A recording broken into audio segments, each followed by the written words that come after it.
Good evening and welcome to Undaunted, bringing into the news untold stories. I am Star Smart. Let's begin.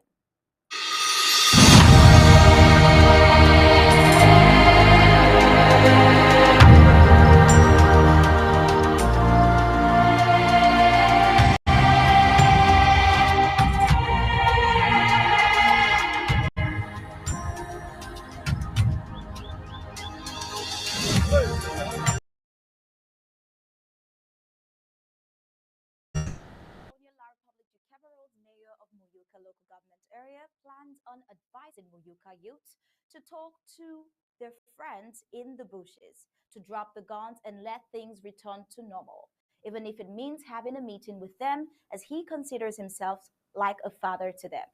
The question is this how to return things to normalcy? The interesting thing, however, is how a CPDM member is telling the Amazonian Restoration Forces to drop its weapon just when La Republic du Cameroon's military is coming into its territory. Why would anyone who cares about the to drop their weapons of self-defense without who made them pick up weapons in the of theirs? It is a defenders of the people of Amazonia caught off guard, isn't this? While the peoples of Amazonia have become wiser than before and they are reason to fall. A lot of issues stemming reported Youth Day celebrations to the 14th Lovers Day turned Day of Mourning, the Ngabo Massacre Day, that we'll critically look at in tonight's Undaunted. And preparing to dissect these topics in an exclusive session tonight is the Vice President of the Federal Republic of Amazonia of the interim government led under His Excellency Dr. Samuel Ikome Sako. Well, while we brace up for all today and tell, let's get the prime headlines.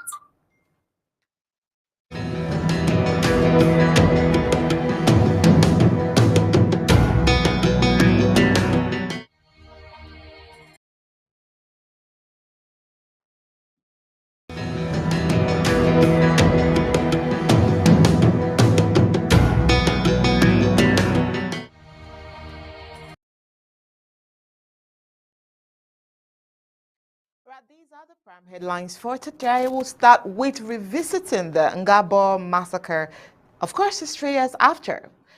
And of course, CPDM in Muyuka begs Ambazonian freedom fighters to drop weapons, even without a ceasefire. Ambazonians are being assassinated in La Republic du Cameroon detention camps is a story that will interest you today. Armed robbers killed another Ambazonian motorcycle rider in Yaoundé. And today as well, we'll be giving you this report that says a Kona youth arrested for respecting February 11, 2023 lockdown, boycotting celebrations. Of course, their mothers and their sisters went into the street. Now the news in detail.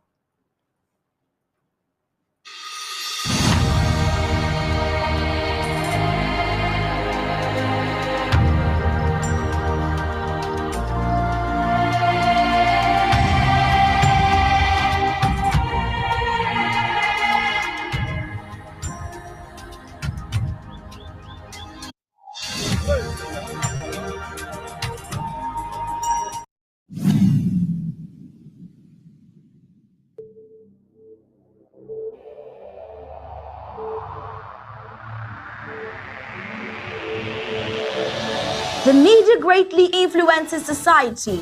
They inform people about what is happening. It permeates people's lives by creating their own criteria and opinions. In this way, the media moves the masses, creating different social movements. For over 60 years, the people of Ambazonia were deprived of such privileges. The privilege to enhance their own criteria and opinion. They have suffered cultural genocide for 6 long decades, but not in this age and not with Undaunted ABC Amba News on board. You must understand that wars are fought and won in the media. The speed of the revolution on Ambazonia's quest for freedom cannot be explained without highlighting the diligent use of the media. Franco-Cameroon colonizers, among other strategic moves, weaponized the media against Ambazonia for so long, and they continue to do so even today.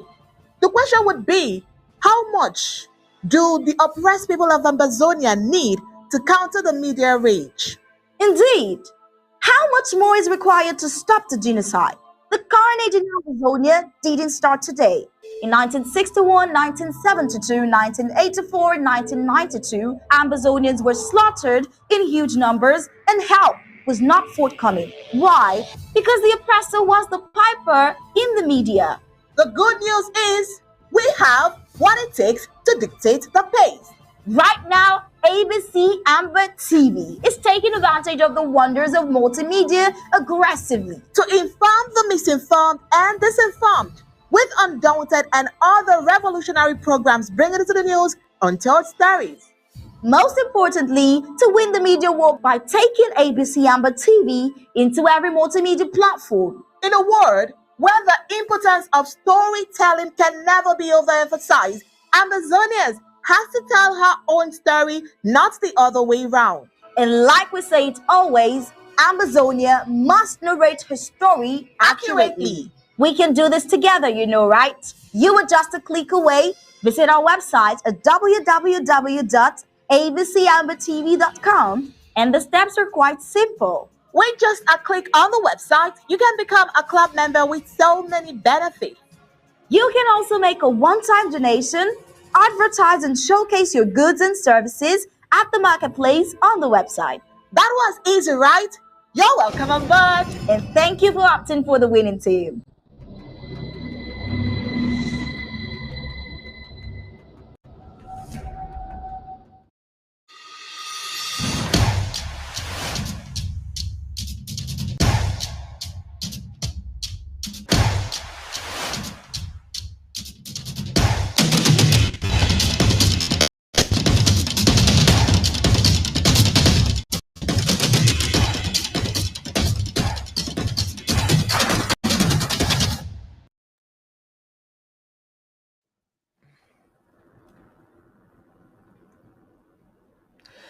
La Republic the Cameroon colonial military slaughtered 21 innocent civilians, including pregnant women and children, in cold blood. Survivors recounted their sad incident of 14th February 2020 after the attack that took place between 4 a.m. and 5 a.m.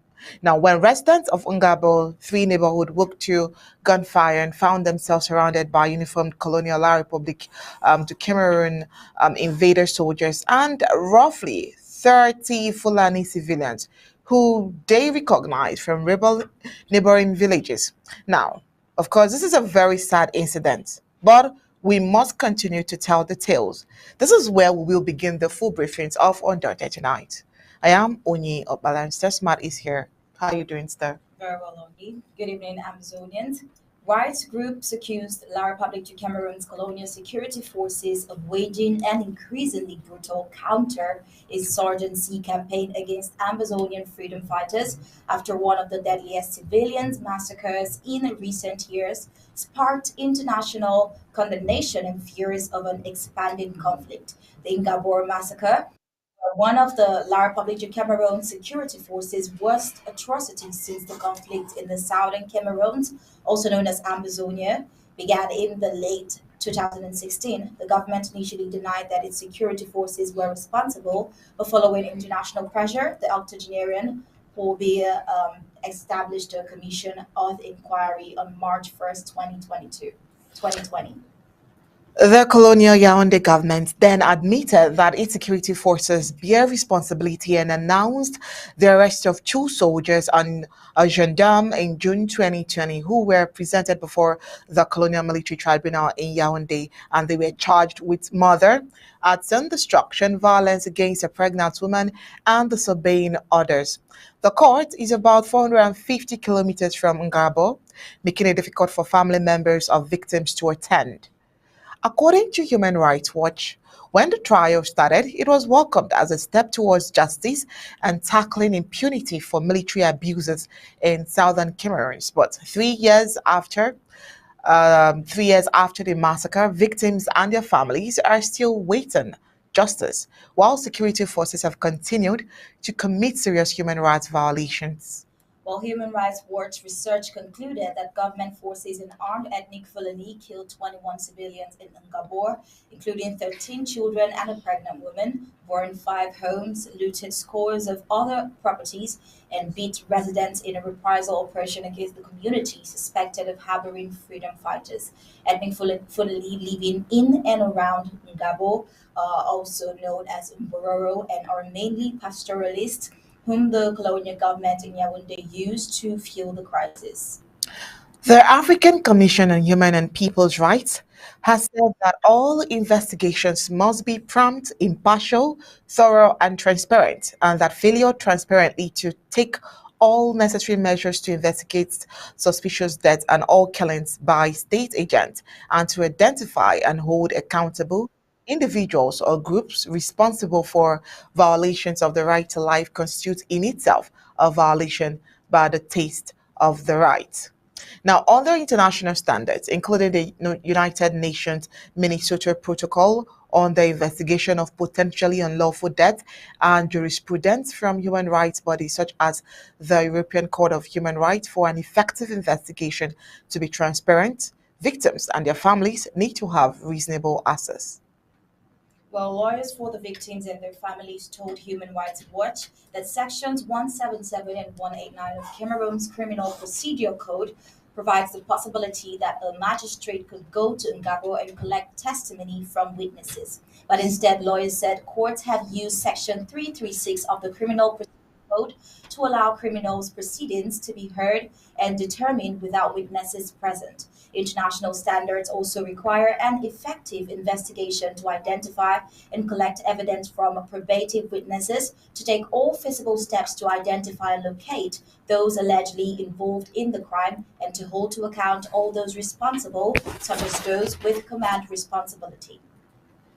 Instead, family members' lawyers said that the prosecution has presented testimony from people who did not witness the killings and whose testimony is at odds with witness accounts provided during their preliminary investigation, as well as reports on the massacre by the United Nations and local and international human rights groups, including Human Rights Watch. Testimonies of administrative and military authorities who serve as prosecution witnesses in this case try to show that those killed in Ngabor were Ambazonian liberation fighters and not civilians, said Barrister Menkem Suter, one of the family members' lawyers.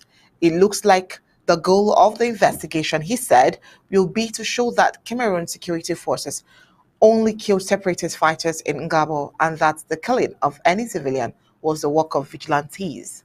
While the judicial authorities also appear to have made no efforts to locate the accused vigilantes, according to family members, lawyers, investigators had the telephone number and location of at least one vigilante, but apparently made no attempt to trace and apprehend him or to explain why they didn't. In the southern Cameroon's vigilantes work in tangent with local authorities and security forces and receive material support from the colonial government in the form of motorcycles, first aid kits, flashlights, and metal detectors.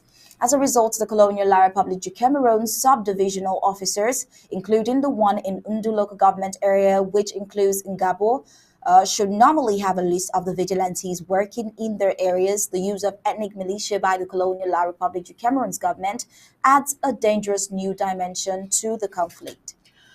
The prosecution strategy also accountability for the authorities who had direct supervision over the suspects and the units and personnel who conducted the military in Ngabo.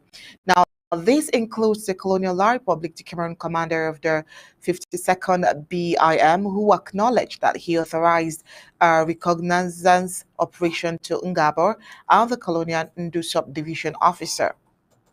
Now, the 17 Vs would have been operating under his supervision, according to family members, lawyers. The suspects all stated that the operation in Gab been authorized by the Colonial La Republic to Cameroon commander for the 52nd BIM and the Colonial La Republic to Cameroon Ndu sub prefect.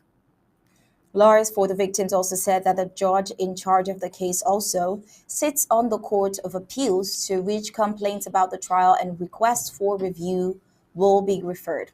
Quote, if the parties are not satisfied with the judgment and the case is referred to the appeals court, the review will be carried out by the same judge, said Barrister Richard Tamfo, one of the family member lawyers.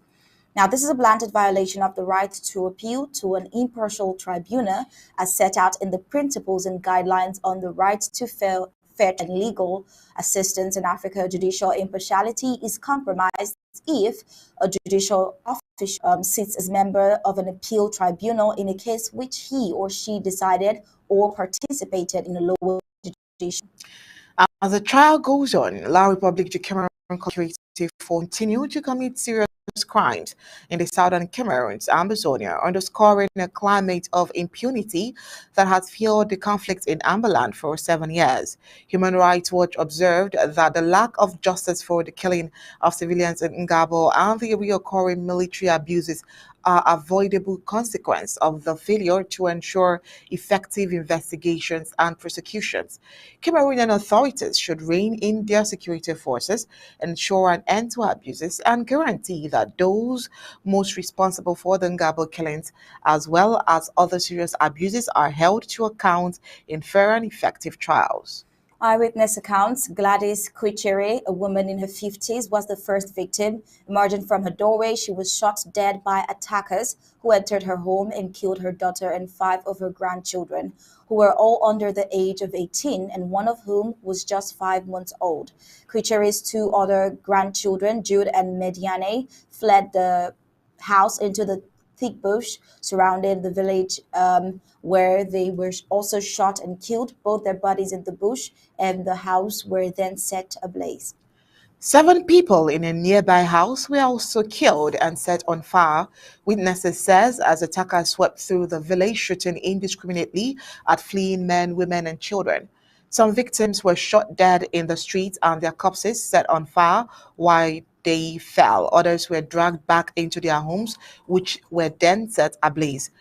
The attackers next moved to neighboring Gabo 2, where they rounded up and beat dozens of men, stole cell phones, looted homes, and warned residents that they would return in 3 days and kill anyone who remained in the house or in the village. Any retaliation against Fulani in the area would also be met with death, the attackers told residents. By midday, 21 civilians had been killed. The following day, well, survivors buried their dead in 4 mass graves, while 2 injured civilians, including 1 pregnant woman who lost her baby due to her wounds, remained at a local hospital receiving treatment. The violence displaced around 700 people, according to the UN's Emergency Aid Coordination Body, OCHA, which traveled to the area to conduct a needs assessment. And the week following the Ngaba attack, Fulani militia hired by the Colonial La Republic to Cameroon barbaric government carried out subsequent attacks in the nearby villages of Fondong and Mem in Boyo County, displacing 1,000 more civilians, local aid organizations and UN officials said. The Amazonian liberation fighters, known locally as the Amba Boys, are estimated to control some 80% of the heavily forested northern zone of the southern Cameroons. The Amba Boys are increasingly better equipped and organized.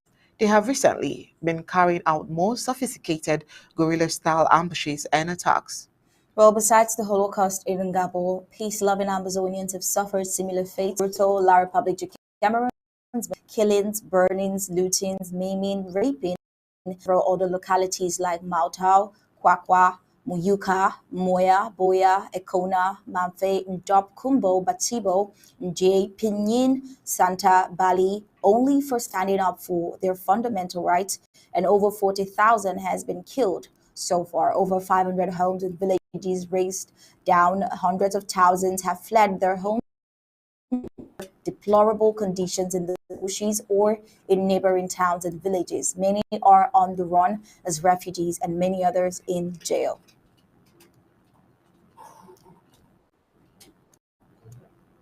We'll move on with the stories for today. And moving on, CPDM militants in Muyoka beg Amba Junior freedom fighters to drop weapons even without a ceasefire. Members of the colonial Cameroon Beer CPDM party in Muyoka local government area have called on the youth who are still in the bushes to drop their weapons and give peace a chance, while the Allied Republic to Cameroon terrorist soldiers remain armed to the teeth, causing havoc on peace-loving Ambazonians. Reacting to the colonial Republic to Cameroon dictator Bia's message to the youth, CPDM member of Muyuka local government area pleaded that the young people heed to Bia's counsel. In his words, he says, I feel like this message was a wake-up call to all the youths in Muyuka to drop their arms and try seeing how to rebuild Muyuka again after long years of suffering. This is from Adolphe Lambert, a Muyuka CPDM member. Well, these CPDM members were disappointed that the youth in Muyuka local government area did not turn out for the 11th February fake march past, as Alan Theodore, a CPDM member, laments, saying, we were all really praying and hoping to see a massive turnout during the 11th of February Youth Day celebrations to use it as a sign of peace returning to Muyuka. But when that day came, everyone was still in much fear and even deeper fear of going close to the grandstand. A grandstand that since it was built, we have never had the chance to enjoy it. This alone clearly shows that Muyuka has no peace yet. We want our youths to drop their weapons. We want to start enjoying festivities again in Muyuka. This is why he said anyways, why would anyone who cares about the people ask them to drop their weapons of self-defense without first getting the aggressor who made them pick up those weapons in the first place to drop theirs? This is the question we've been wondering. Well, it's possible that is another strategy to get the defenders of the peoples of Amazonia caught off guard. Well, the colonial Republic to Cameroon mayor of Muyuka local government area on his part said, and I quote, I would advise Muyuka youths to talk to their friends in their bushes to drop the guns and let things return to normal, and I am open to them. They can call for a meeting with me anytime. I am like their father, and together let us build Muyuka again just like I have been struggling to. Well, the question is, a father that would rather watch his acclaimed children die than seek a way to protect them? Well, the peoples of Amazonia have become wiser than before. They are reason to fall no more.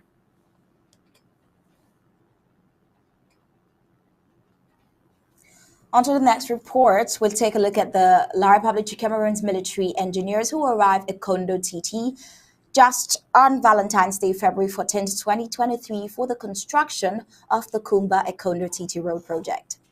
Their CPDM members have welcomed the Colonial Republic to Cameroon military engineers who arrived on February 14, 2023 for the construction of the Kumba Ekondo Titi Road project. Undaunted learned that these CPDM militants held peace plans and were singing in different languages. The engineers are expected to tar the road, and the militants say this will be a great relief to them.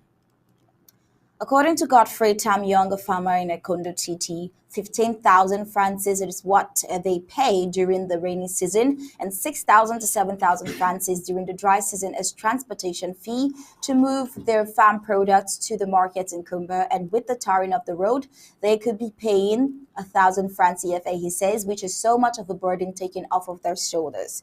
While the Colonial Republic of Cameroon CPDM mayor of Ekondo TT, Margaret Ndiba, on her part, made Undaunted to understand that from the faces, she says from the faces she can see for herself that her people are happy and the peace plant is a sign of calmness and justice. With palm oil supplying oil in Cameroon, there will be no problem anymore in transportation of crops and oil to different parts, she said. It will bring us development and other good things to follow if we truly give peace a chance and we continue to ask those in the bushes to drop their arms and come home. It is not too late, and let us develop our town together. Well, Fu Francis Mo, the Colonial La Republic de Cameroon Divisional Officer for Ekondo Titi Equipped, says without a road, everything is stagnant, especially for most of us who depend solely on farming. Things will be made so easy on us now that the project of tarring our road has started and we can easily get into Kumba and back without much stresses. To me, this is a sign of peace and all should embrace it. Undaunted has learned that the tarring of the Kumba Ekondo Titi Road is expected to begin in the month ahead, and like every colonial La Republic du Cameroon promise, it might still remain a promise till further decades' notice.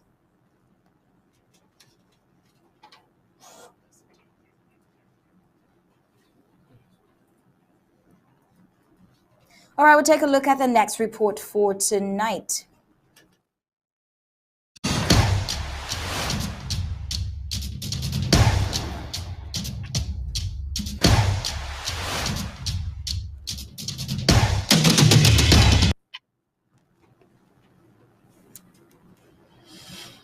Moving on.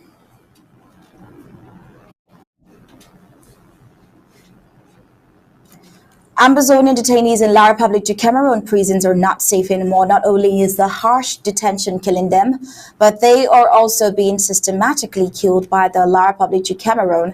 The detention centers where Ambazonians are locked up are nothing more than concentration camps. The condition within the camps kill them steadily in their numbers.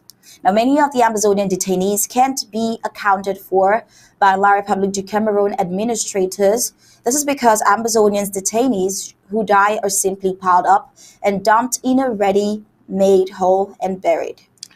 Families of Ambazonian detainees in La Republic de Cameroon concentration camps will in the days ahead be surprised that they won't be able to be granted access to their loved ones in detention because they long died and were buried by the colonial La Republic de Cameroon officials. Our officials have been captured on camera burying Ambazonian detainees in a mass grave in the Seoul neighborhood of Yaoundé. Why not return the corpses to the families to bury if the cause of their death is not suspicious? Why first detain people with a different or contrary view of how things should be? Well, getting on into the full report, the colonial La Republic du Cameroon military has been captured on camera burying Ambazonian detainees' dead body. Well, this video is taken by an individual without the knowledge of these colonial officers at the Soa Yaoundé, precisely behind the gas station in the Elevore neighborhood. Curious about the presence of the La Republic du Cameroon's military in an isolated area with a truck well protected and a front head loader heavy-duty machine, decided to do what they were doing. One can only say it is God's doing that such an act was captured on camera. After all, the Holy Book says nothing can be hidden under the sun. To the dismay of the on doing the video, what was being dumped inside the whole dock were dead bodies of Ambazonian detainees from the Yaoundé Kondengi maximum security prison. Now, these surprised individuals can be heard in the video screaming that those are human bodies that the military is dumping in a mass grave. Well, truly, to the La Republic de Cameroon and Ambazonia, lives do not matter. Now, let's take a look at that video.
I got it. Plastic.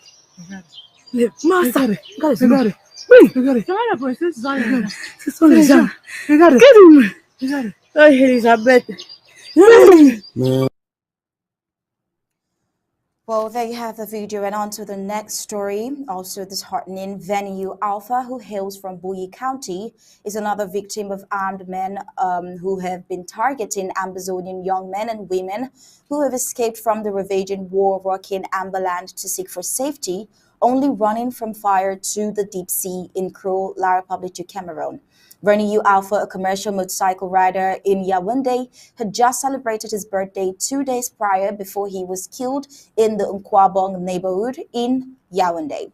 Vernie U. Alpha was attacked and killed by armed robbers on Monday, February 13th, 2023, and his murderers took away his motorcycle and disappeared with it. Well, from records, he is the second young man from Bowie County and a motorcycle rider murdered in cold blood in Yaoundé. Another one was killed around Billy Quarters and his motorcycles taken away also. The sad story of young Miss Chantal Beriou, who was raped about 3 weeks ago by a High La Republic de Cameroon senior government official, and she died in the course of the exercise, had equally escaped from Bowie County to take refuge in Yaoundé. Now, that is the plight of Amazonians in La Republic to Cameroon and everywhere fleeing the war. Right before we move ahead with our reports for tonight, remember we did tell you that we have a special guest in the studio tonight. I'm sure that you're waiting to hear from the eloquent Vice President of the Federal Republic of Amazonia, Mr. Eric Ate. Well, he's with us here tonight, and would really love that he, says something so that we can be sure and certain that his audio is properly connected. Good evening, Mr. Vice President. Good evening. How are you today? All right. We are very, very well, and thank you. I would want you to say something else just to be clear that we have a good audio with you, sir. So, are you ready Yeah, for us, please? I am ready. I've been listening to the news coming from you, and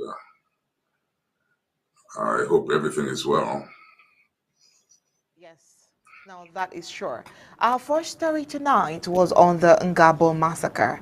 Now, of course, we started this report on the 14th of February that made it exactly 3 years. Now, these visuals can never go off our minds. The story will always be in our hearts.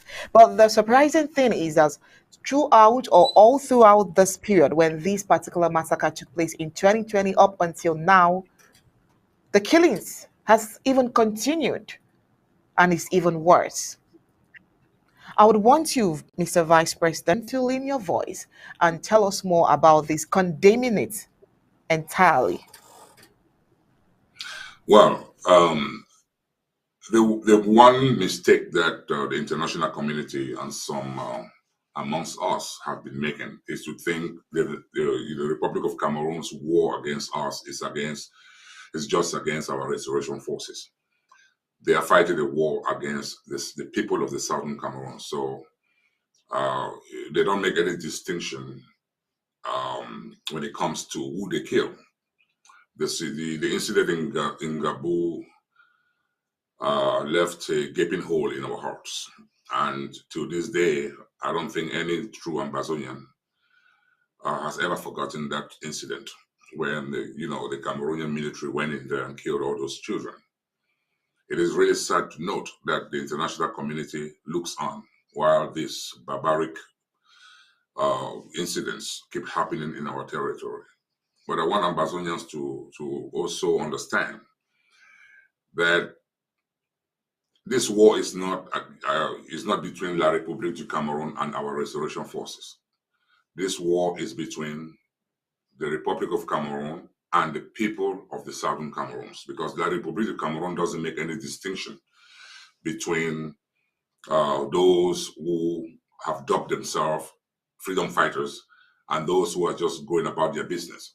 So I remember distinctly. I distinctly remember that a few months ago I had pleaded with the people of Ambazonia to arm themselves, and I was still make that appeal. If you are being killed by a terrorist regime that makes no distinction between you and those who actually carry weapons, then why not arm yourselves? Why not save the lives of your children and your brothers and sisters and family members that are being slaughtered every day by La Republique? The sooner our people start picking up arms and defending their communities and their homes, it will be better for us. And if you don't, La République du Cameroon will kill you more than they will ever kill the restoration fighters, because the restoration fighters carry weapons, heavy weapons. So they are able to defend themselves. But you as civilians, what do you have to defend yourself with? Your mouth? No. You have to buy your weapon and arm yourselves. That has always been my message to the Amazonian people. Thank you. All right, now also in our reports tonight, we talked about externally displaced persons and also internally displaced persons. And like you rightfully said, it's not just a war between Ambazonian Restoration Forces and La Republique. It is one between La Republique du Cameroun and the British Southern Cameroons, be you a civilian or the ARF. So now what, apart from, the military aspect you talked about, what is the hope for the internally displaced persons? What exactly can they do apart from arming themselves? I mean, there are some persons who would never pick up a weapon. Not everybody would, be brave enough to do that. What else can they do to stay safe? Well, is to stay, I would say, incommunicado. But my advice to them has always been to go back home. It's better to die fighting for your country than to die in a foreign land where your dignity is being encroached on. I think every IDP in La République du Cameroun should pack up their bags and go back to their villages and join the restoration fighters to fight. Those who cannot fight, well, I can understand, but what does it take to defend your community? Even if you are 70 years old, are you telling me that if 10, 17-year-old men or women carrying AK-47s, are you really telling me they cannot pull the trigger to defend their children and their community? Everyone can fight as long as you hold a weapon. If you have 100 people in a house and one person carries an AK, that one person dominates the other 99. Guns are very powerful. So if we have at least 4,000 people carrying guns in Ambazonia, the killings will stop. The only reason why La République du Cameroun still keeps killing our people is because our people haven't come to the realization that they are not just fighting Ambazonians. They are fighting children. They are killing women. They are killing the handicapped people. They are just killing everything. They even kill your livestock. So their mission is to annihilate us. So the earlier our people realize that or come to that realization, the better. I will keep repeating myself because if La République du Cameroun has all this heavy machinery and big guns and they come into our territory and they kill a few Amba fighters and then they kill more civilians, what is the solution? The solution is for the civilians themselves to find a way to arm themselves and defend their communities and their families. That's just the basic thing that we should do.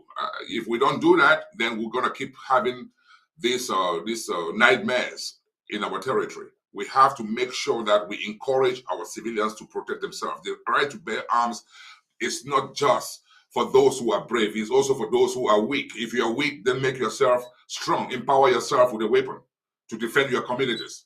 You cannot just sit in your community, your houses have been burned, and then you complain. What should we do about it? You have to be able to defend your community. So all Ambazonians, please buy yourself a weapon. If you can't buy a weapon, if you don't know how to get it, talk to a restoration fighter, and they will show you how to get a weapon. You can buy it from them and defend your communities. If you have a community of about 100 people, or let's say 200 people, and 50 of them have guns, their houses will never be burned because La République will never be able to come to that community. But if La République is passing through that community and one of the armored cars is destroyed, or maybe one of the soldiers fall, what do? They turn around. Instead of going after the restoration forces who carry weapons, they turn around and start killing civilians. So if you are the target Why would you stay unarmed? That is the question I always ask. So my encouragement to them is to arm themselves. I will keep saying that till their kid don't come. Because you know what? The Republic of Cameroon doesn't understand anything else. You know what I mean? So the Ambazonian people should either fight this war or be ready to be killed.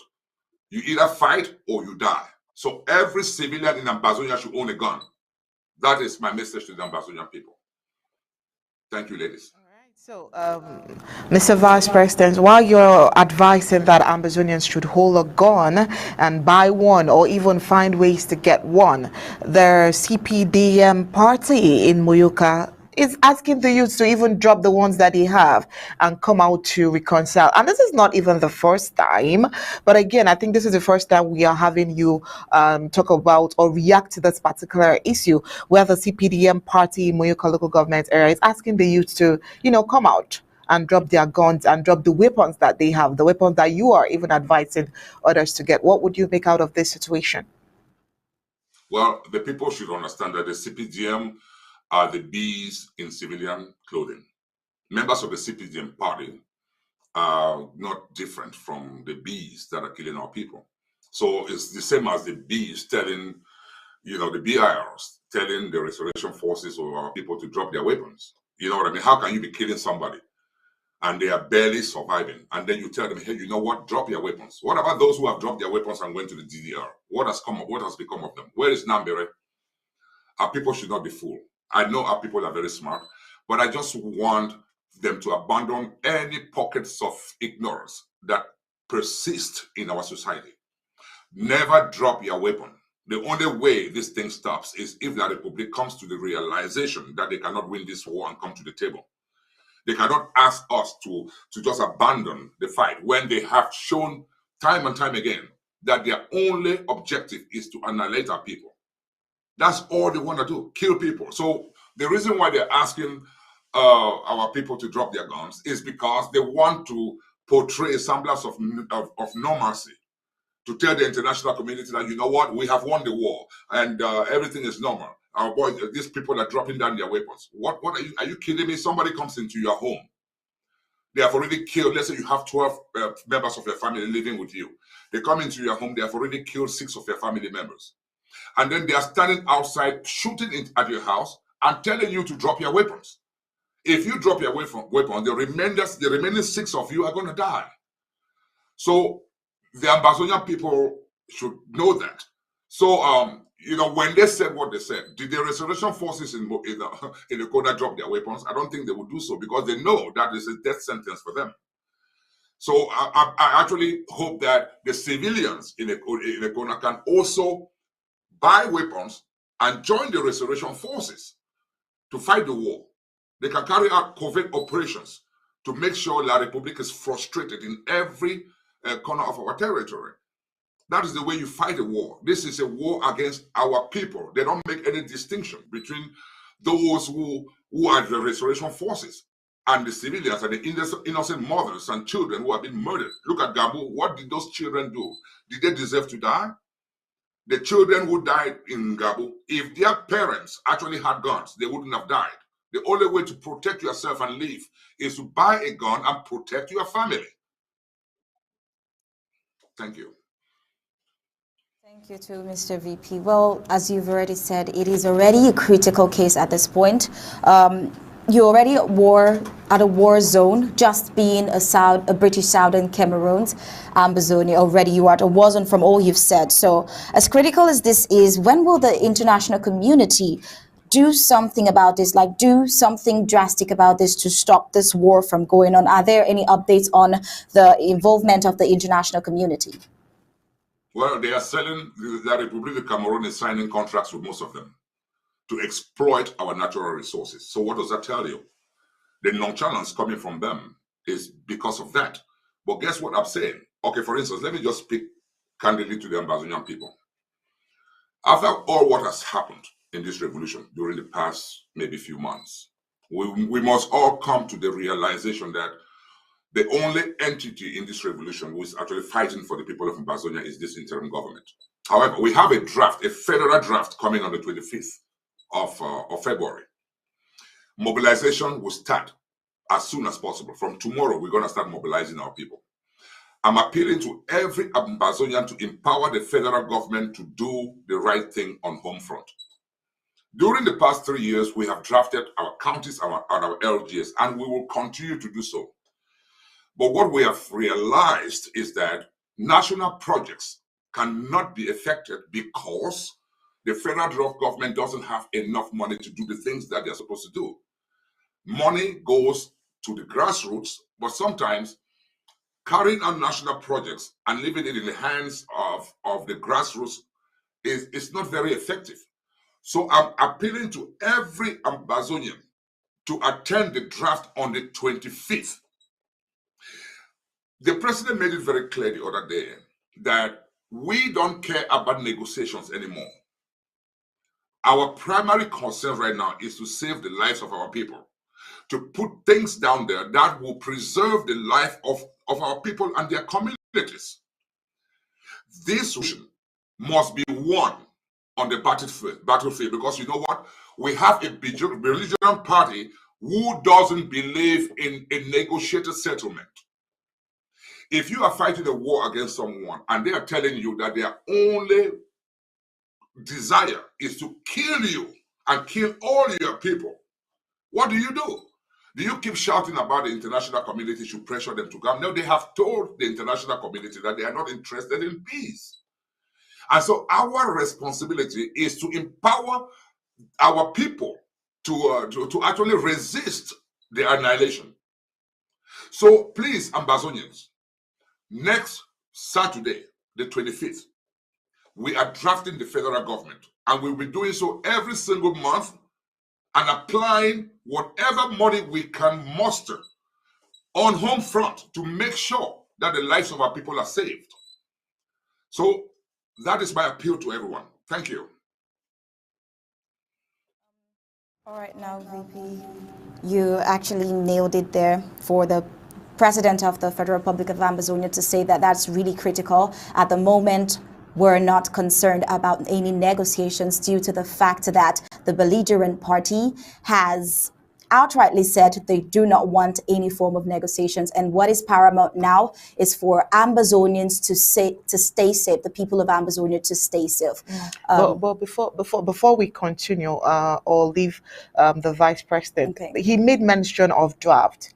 And I just want to know, Mr. Vice President, is the drafting started early this year? Is it like a strategy, a new strategy for the federal government to achieve something new? Or is there a reason why the drafting is starting early this year?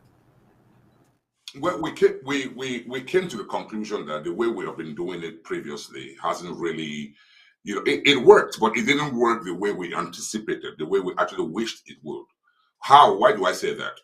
This year is different. Last year and the previous years, we used a period of 3 months to draft all 13 counties. So within 1 year, we are drafting for 3 months. And then collection is slow. And then by the time we implement what we have drafted, the Republic has killed more people. So what our strategy is this year is that February, March, April, May, and June, we are drafting the federal government, drafting through the 3 zones. We know Amazonia has 3 zones. So the draft on Saturday, the 25th, will be for the Savannah zone. So the 5 counties of that Savannah zone are not the ones who are going to be the beneficiaries of that money. That money goes to the federal government, because when we draft February, March, April, May, June, and then July, August, and September, we are going to draft all 13 counties. And then October, November, December, we continue with the federal draft. Why are we doing this? We're doing this because the original intention was that we have 3 branches of the executive branch of government, and that this war should be fought on 3 feet. But what has happened is that the LGAs draft themselves, and sometimes the counties don't have enough money to also effect a lot of things on home front. And then the federal government is weakened because money comes in slowly. If we can also empower the federal government, which is also one arm of government, within the executive branch, then what would happen? The federal government will be able to carry out national-wide projects. The counties will be able to carry out county-wide projects, and the LGAs will be able to carry out LGA projects. And that way, the fight will be all, coordinated in that manner. So because you cannot have one or two counties fighting, and then 11 other counties are just not really doing enough. So the federal government wants to make sure that the Ambazonian people have an opportunity to give them enough money to actually carry out nationwide projects to protect our people. It is very important, and it is imperative for every Ambazonian who wants to see the freedom of Ambazonia to attend that draft and do their due diligence. They have to contribute to the federal government. So even though we are drafting by zone, it doesn't necessarily mean, I repeat myself, that money will go to those 5 counties in the Savannah zone that we are drafting next Saturday. Not this coming Saturday, but Saturday the 25th. It goes to the federal government, but we are going zone by zone. After that, we're going to go to the Midland. I will have to look at the calendar. So that's how we will keep doing that. That way, we have enough money to actually carry out the things that we want to do on home front that will actually preserve the lives of our people. So I hope this year we can really, put things in perspective for La République du Cameroon and tell them that, you know what, we don't care about the negotiation table anymore. We want you out of our country, and that's exactly what we're going to endeavor to do. Thank you. All right, now, thank you so much, Mr. VP. That's very rich. That's really rich. Well, we'll continue with the news, but then we'll come back to you. We have a couple of breaking news to get to Ambazonians, but after that, we'll definitely come back to you. So just hang in there for a little bit. All right, now on to the breaking news. Well, it is pure. Before we get to the breaking news, this very important one, it has to do with the youth arrested for, Econa youths precisely, arrested for respecting February 11th, 2023 lockdown boycotting celebrations. Well, people are now being kidnapped by the colonial La République du Cameroon soldiers for choosing to stay at home and not go out. Frustrated by the poor turnout for the banned February 11th, 2023 so-called Youth Day celebration in Ambazonia, the colonial La République du Cameroon's military arrested young Ambazonians in Econa. To make matters worse, the mothers are being prevented from seeing their children, not to mention giving them food. Those of these children and their sympathizers have mobilized and stormed Boyer, blocking circulation that enough is enough, that their children must be released. A celebration now a matter of force. What have they done to the Cameroonese youth who never took part in the celebration? Is it because Ambazonians are considered a second-class race and they must do whatever they are asked to do, even if they do not like it? Now, let's watch the video of the women marching to Boyer from Econa.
A small town in Muyuka local government area stormed Boya today on February 15, 2023 to protest against what they termed military excesses on the population. The women with peace plans paralyzed circulation in the town of Boya, chanting freedom songs. In their numbers, they declared that they won't stop nor leave until their children, arbitrarily kidnapped by the colonial La Republic du Cameroon soldiers, are freed.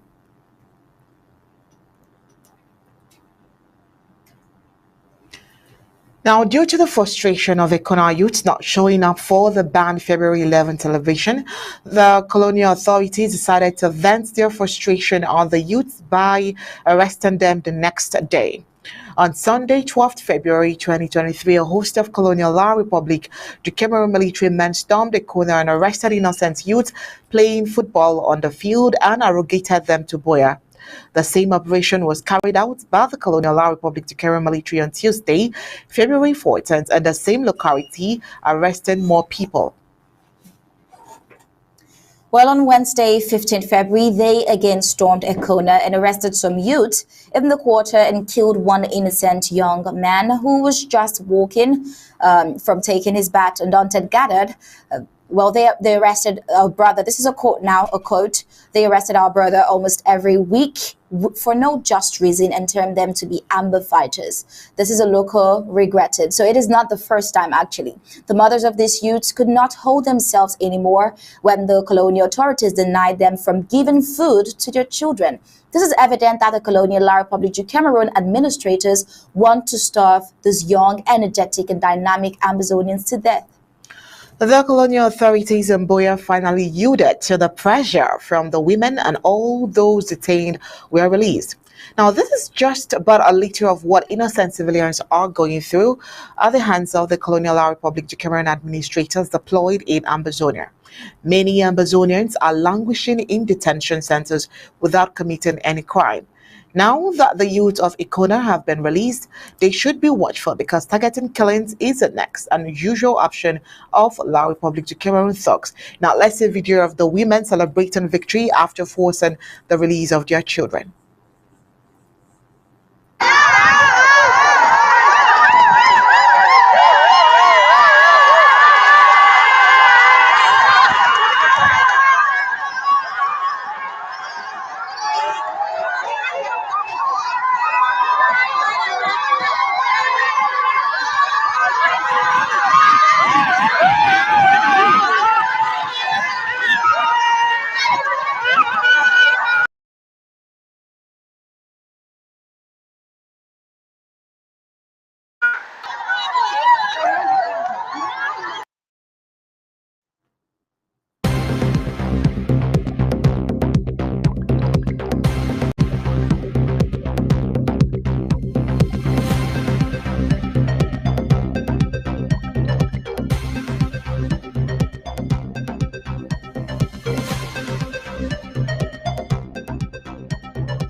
And into our breaking stories for tonight, La Republic du Cameroon's colonial terrorist military invade Bouilly County.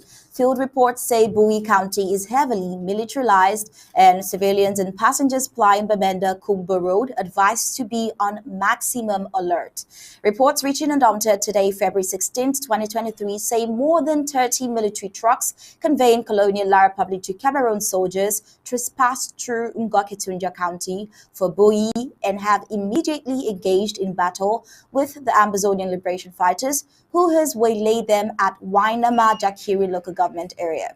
The confrontation is said to be very fierce, but rest assured for the Ambazonian Liberation Fighters are up to the task as the heavy gunshots rain all over Wainama now, the gateway to Bouilly County from Ngoketunja County.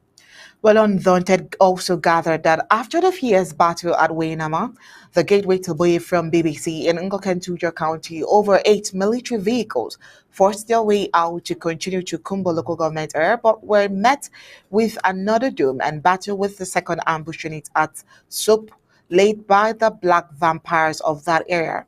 At that stage, one military car was brought down on target, forcing others to stop. It will be a hard road to travel as the more than 30 Colonial Republic to Cameroon military vehicles will have a tough time penetrating Kumba local government area. Today, as all Boya Amba fighters ambush units are all in place, ready in combat gear to strike. Well, Boyi truly is the land of no return. Scandi Media reported on the field adds that we are aware that about 20 other vehicles are still on the way as we advise the civilians and passengers plying the Bamenda Kumba Road to be extremely careful. Please pray for Boyi as we appeal for immediate and continuous support and assistance. All right, and still on another breaking news report says that an IED was detonated at so few hours ago, carried out by unknown state actors. Now, the report says they were escorting contraband drinks to Kumba local government area. Reports coming in today, 16th of February 2023, says of a serious attack on a breezer convoy along the Balangi Kumba Road by Amazonian freedom fighters, resulting in many casualties. On La Republic de Cameroon, colonial soldiers accompanying those trucks. Well, this report came in with horrible pictures reaching Undaunted. The Amazonian liberation fighters waylaid a convoy of La Republic du Cameroon terrorist military escorting counterband batteries do La Republic du Cameroon products into Kumba local government area at a place called Balangi, and the ambush was fatal, with one colonial La Republic du Cameroon terrorist military seriously wounded, with an arm chopped off and others slightly injured. The images are really graphic. The Amazonian liberation fighters just tested one of their latest explosives that caused this damage. Well, worthy to note here is that French Cameroon products, especially drinks, are banned from Amazonia, even though the Colonial Republic of Cameroon military men have stubbornly been using their trucks and other vehicles to sneak these drinks into Amazonia, especially in the southern zone. All right, let's get the Vice President. Remember, he's been here with us throughout the news. Mr. Vice President, are you still there?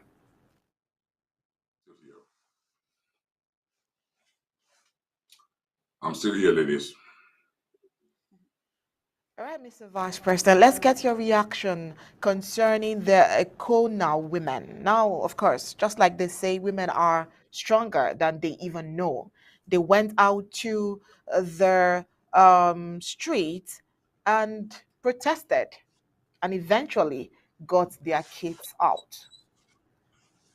That's a very strong one there. It's almost like they carried weapons and ensured that they released their children by themselves. What would be your reaction to this?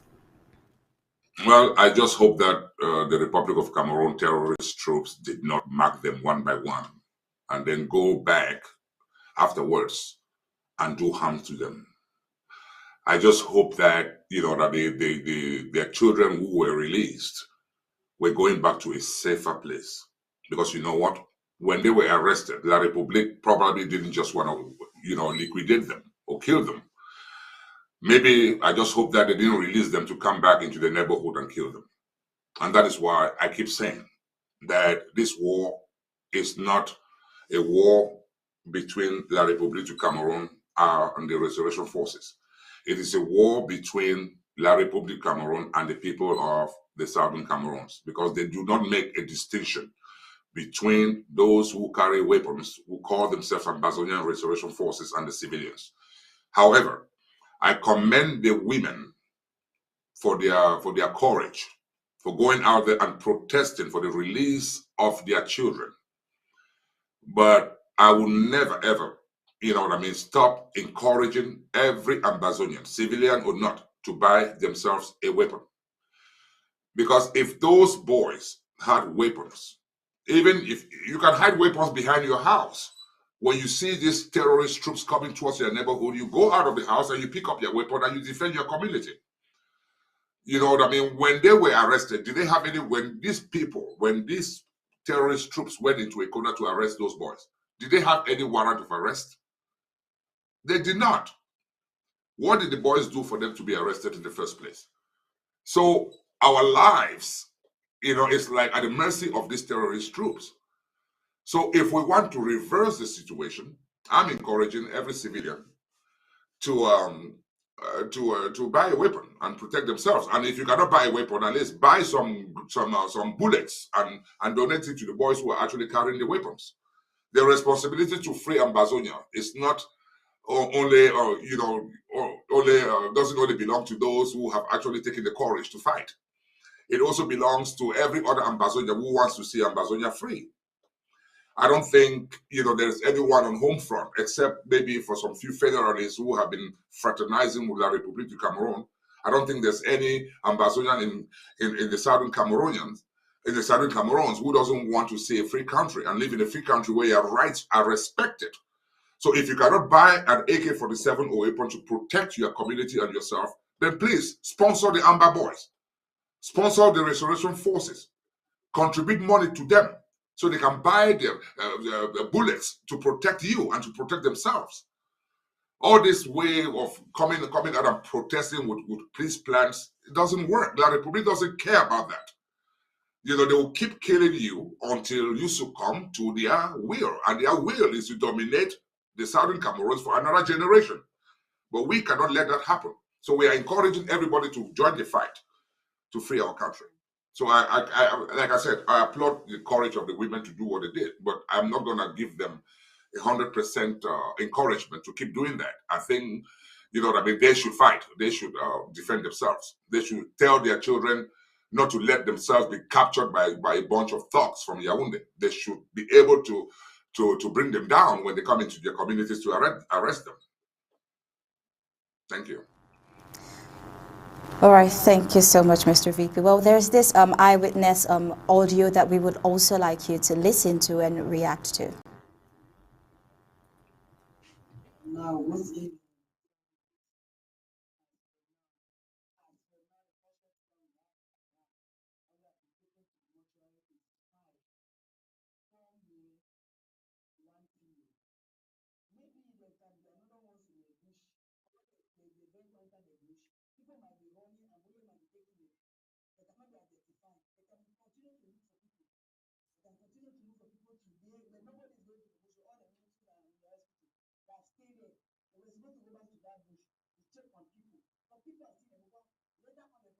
on the broad four, maybe.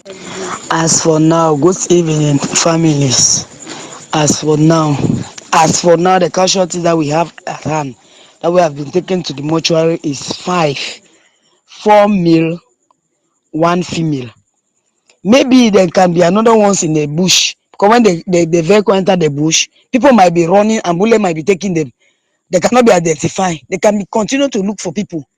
They can continue to look for people today, but nobody is going to the bush. All the militaries are in the hospital. They have stayed there. They were supposed to go back to that bush to check on people, because people are still in the bush. Later on they brought 2, later on they brought 4. Maybe there are still people in that bush who have been injured, but are able to identify themselves. How will they come out? So they need to send people to go to that bush to investigate people, do searching, please. As for now, the casualty that we take to the mortuary is 5. We have the driver, the overseer, the scanner, the security guard. When I say waiting 4-man, there are 5 of them. 5 of them. They're in the mortuary already. 2 severe injured was in the theater, a male and a female. 2 severe. If the lady is not lucky enough, the hand will be chopped off. So it's not really easy. It's not really easy. And the GM was there standing and looking the corpse lying on the ground. I mean, it's painful. It's painful. The speech or the address that is going to address CDC on TV, because it's the best. To talk over TV, he comes first. Tell lies, he's the first. So we are expecting what he's going to say over the TV again. Thanks, family.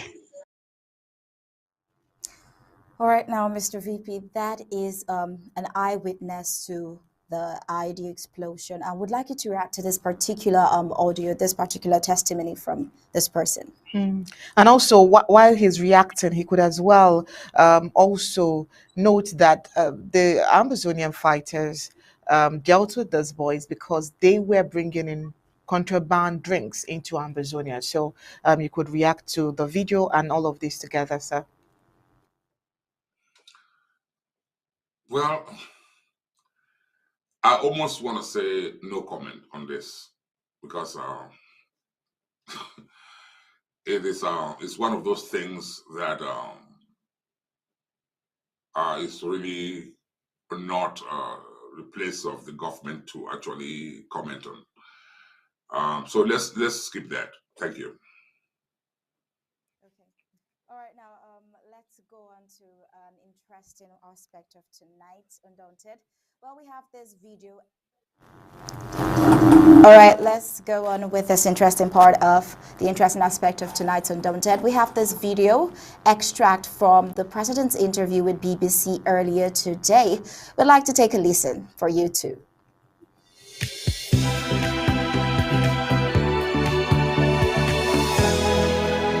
Conflict in Anglophone Cameroon rumbles on. In just the last few days, there have been reports of separatist fighters and workers for a state-owned company being killed and young men arbitrarily arrested.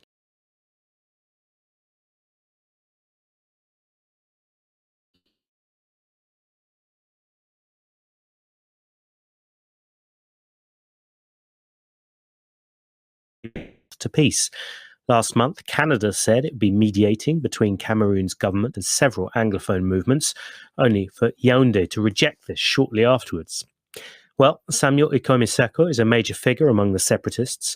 He sees himself as the leader of the internationally unrecognised Ambazonia state, though in the divided and divisive world of separatist politics, this is rejected by others. I asked him what the prospects for peace are in the Anglophone regions of Cameroon. We cannot talk of peace unless the aggressor, in this case, the Republic of Cameroon, is ready to dialogue with us. They have locked themselves in a logic of war, in a military option, and they believe that they can kill their way to normalcy. So I cannot really answer that question. If they are not ready to come to the table with the mediation of the international community, then they are not. They're just buying time to continue killing their way to a possible normalcy that is impossible. Should that dialogue come mediated by Canada, as Canada itself has suggested? Yaoundé seems to be rejecting that possibility. You know, the mediator cannot self-elect. The parties involved in the conflict should elect a mediator. They should endorse a mediator to be one. Apparently, the way things have turned out, Cameroon is saying that they did not give Canada the mandate to mediate. We did not give them either. So we did not participate in any shape or form in that gathering because Cameroon, that is fighting and killing our people, was absent.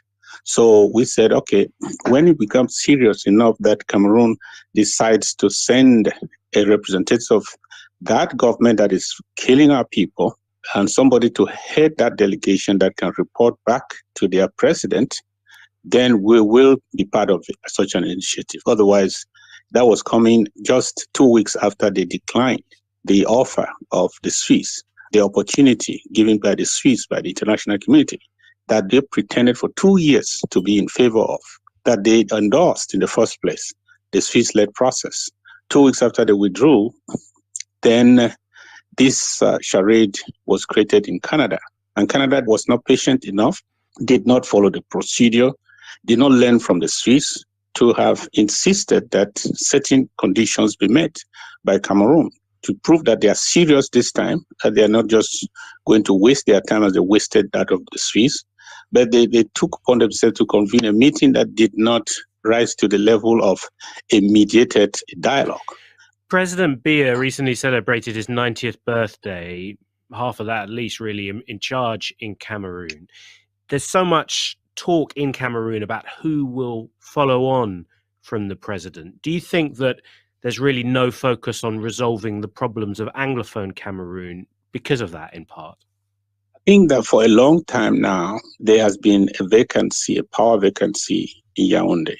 Every time you hear them say, upon the high instructions of the head of state, because all their instructions and orders and decrees these days, when they sign them for a while now, for more than 2 years, they preamble it by saying by the high instruction of the head of state to tell you that the man is not there. There's nobody called Paul Biya who is in charge, who is aware.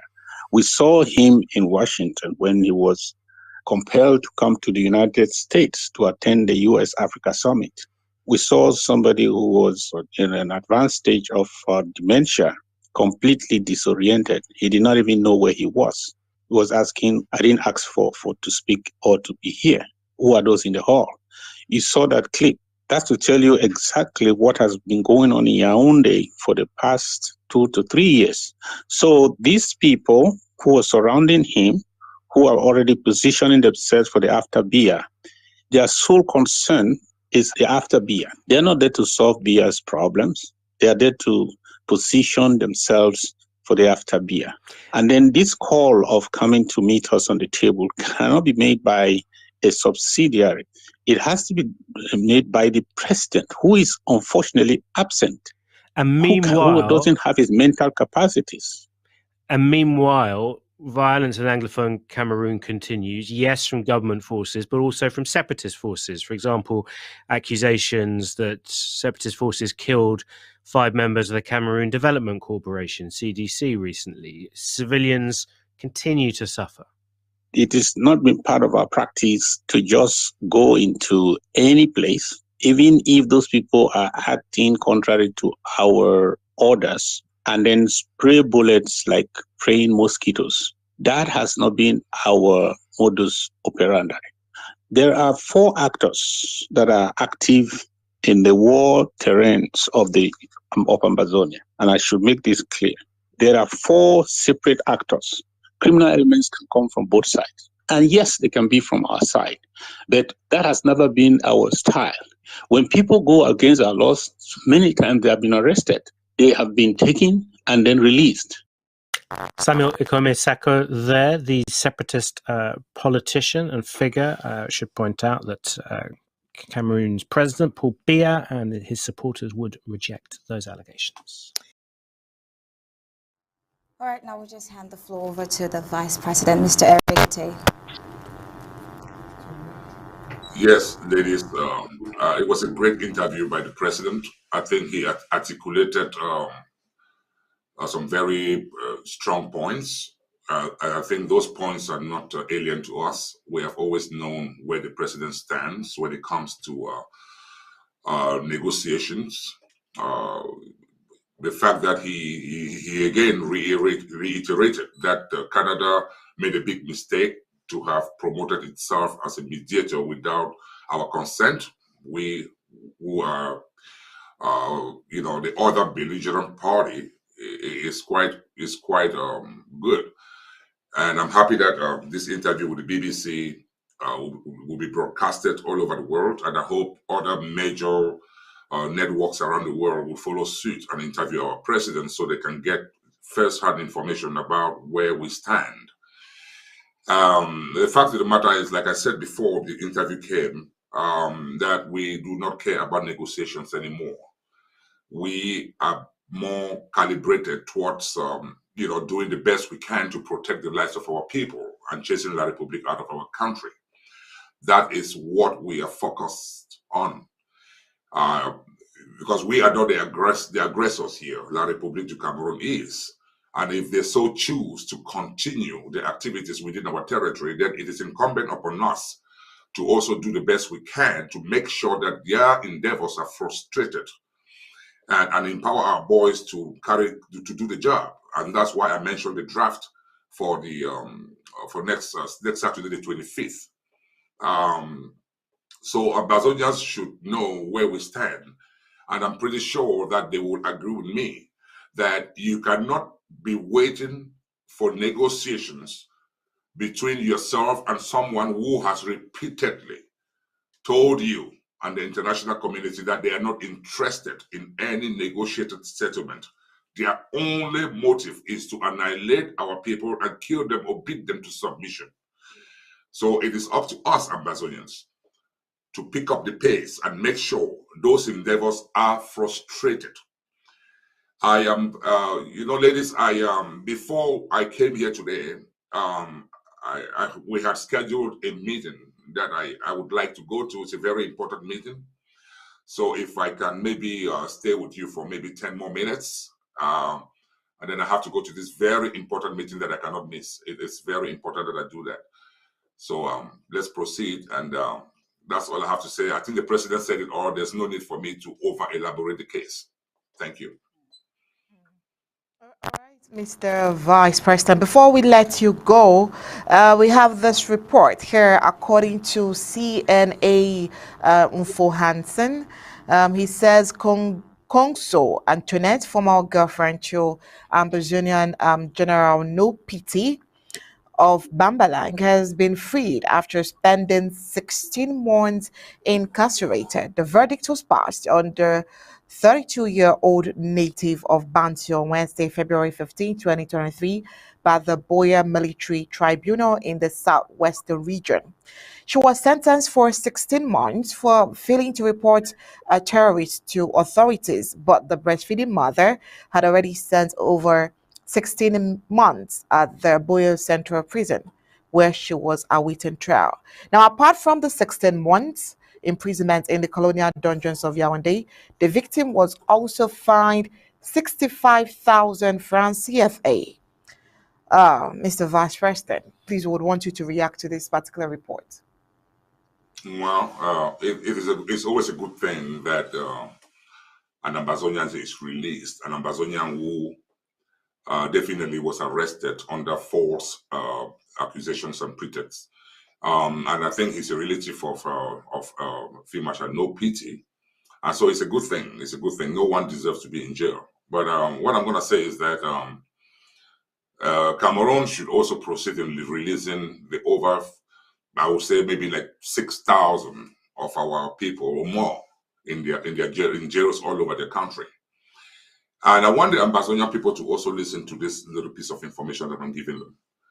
If you go to all the jails in La République du Cameroun and in Ambazonia, since our country is under occupation, you will realize that most of the young men and women who are in those jails committed no crime. It is a war strategy for La République du Cameroun to remove our population and put them in jail because they are afraid that they are potential Amba fighters. That is what is happening. And that is why I say they either kill you or they take you to jail and they keep you there for long periods of time without any trial, just to frustrate our effort to recruit people to actually defend our communities. That is what they have been doing for a very long time. So this comes as a very good news. Whenever an Ambazonian is released from that terrorist jail, it's always a soothing thing for us. So I really appreciate the fact that they were released, and I hope every Ambazonian who is sitting in their jail, languishing there, will be released so they can enjoy their freedom. So that's all I have to say about that for now. All right, now, Mr. VP, since you already have somewhere to be in less than 10 minutes already, would like for you to give maybe your final remarks, except you have something else to say only. All right, then we'll have you give your final remarks to Ambazonians for tonight, and then we'll move on.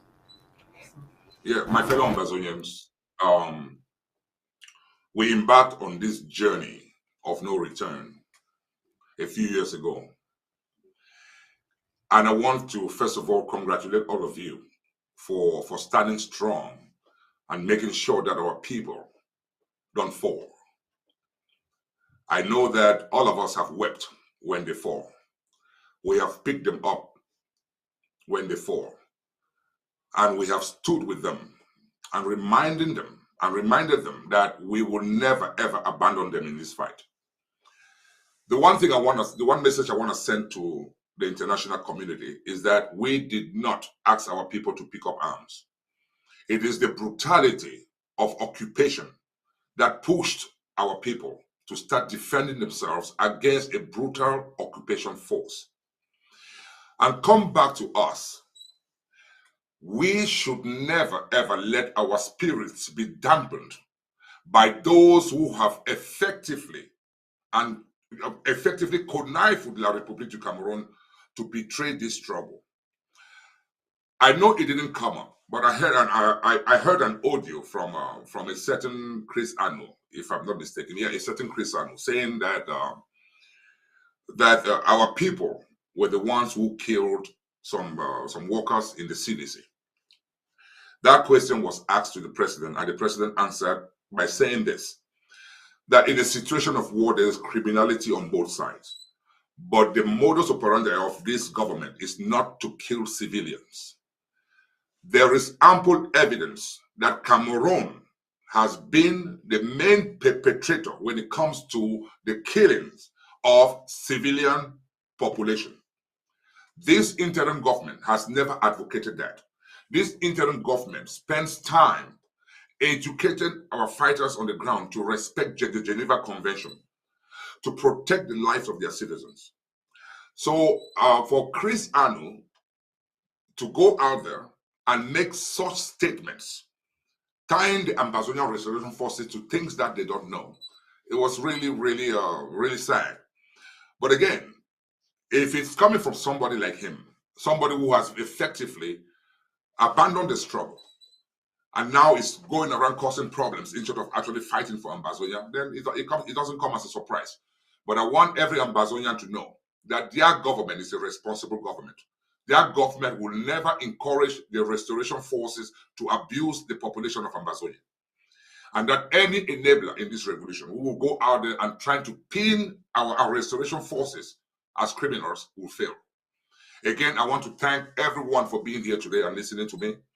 Thank you, ladies, for having me here. But I want to also reiterate, I want to also talk about the draft for the 25th, that every Ambazonian should come out and support the federal draft for the Savannah Zone. Once again, thank you and have a wonderful rest of your day, ladies. All right, thank you so much, Mr. VP. All right, moving on to West Africa, we have some report that would definitely interest you, but that's after this break. We the people, ABC Amba TV, Ambazonia Broadcasting Corporation. The voice of the voiceless, the voice of Ambazonia, connecting the world from Africa. With untold stories, Africa's best.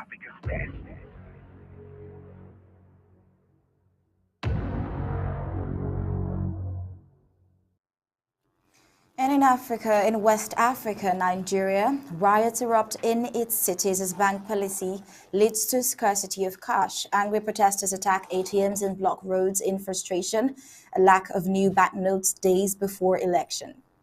Rioters have asked bank ATMs and blocked road in 3 Nigerian cities as anger spilled on the streets over scarcity of cash, just days before the country's general presidential election.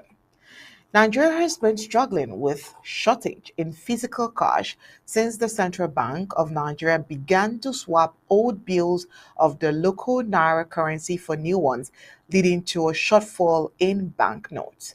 Banks have limited access to cash for withdrawals because of scarcity of the new notes, and some businesses refuse to accept old naira notes, causing huge queues, angering customers, and disrupting businesses. Well, the SP Bright Edafi, the PPRO of Delta State, sent out a tweet stating that youth miscreants in the name of protest have set 2 banks ablaze and 2 vehicles on fire too. Quoting him in his tweet, he said, in Udu local government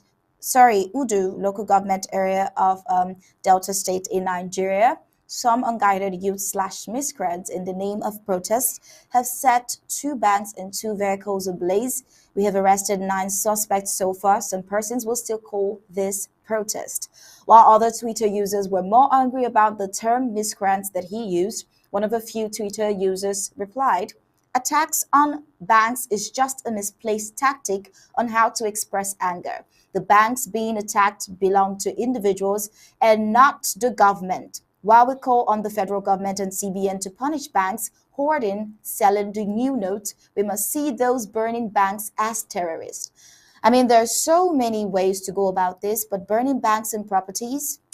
Well, what do you expect from African countries? In Benin City, Nigeria, protests broke out after police stopped hoodlums from attacking the local office of the Central Bank of Nigeria, according to the Edo State Governor's spokesperson, Korsho Osagi. The hoodlums then started attacking and vandalizing banks. They also blocked roads and forced businesses to close. Now, but he blamed the unrest on politically motivated actions by the ruling All Progressive Congress, the APC party, taking advantage of discontent to sow chaos in the opposition People's Democratic Party governed state. Well, although the people are dissatisfied with the narrow scarcity, the APC capitalized on the discontentment and instigated hoodlums and thugs to cause violence in the city. Now, that's what Osagi said. Well, unfortunately, for Nigerian banks, the protest equally spread to Oyo, Ondo, Benue, and Kwara states as residents vented their angers over the scarcity of cash. And more banks and vehicles have been burned. Well, that is all for now we have on the African scene. We'll get updates to you in our subsequent news.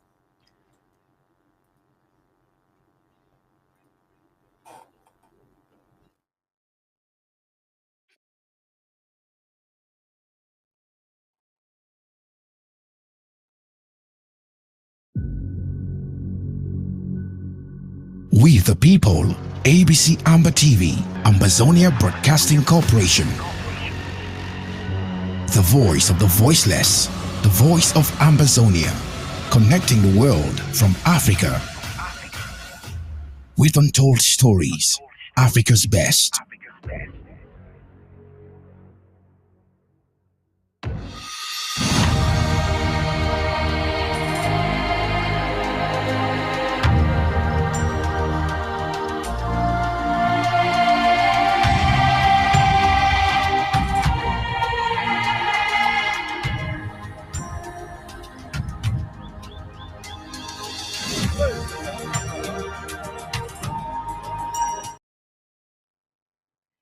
And with that report, we've come to the end of Undaunted tonight. Many thanks to everyone that made it possible to have today's show a success, and also especially to the Vice President of the Federal Republic of Ambazonia for granting us an interview today. Now, until we come your way tomorrow for another edition of Undaunted, Star Smart. To say good night, and we're going to leave you with ABC Amba TV images. Thank you for tuning in. God bless you.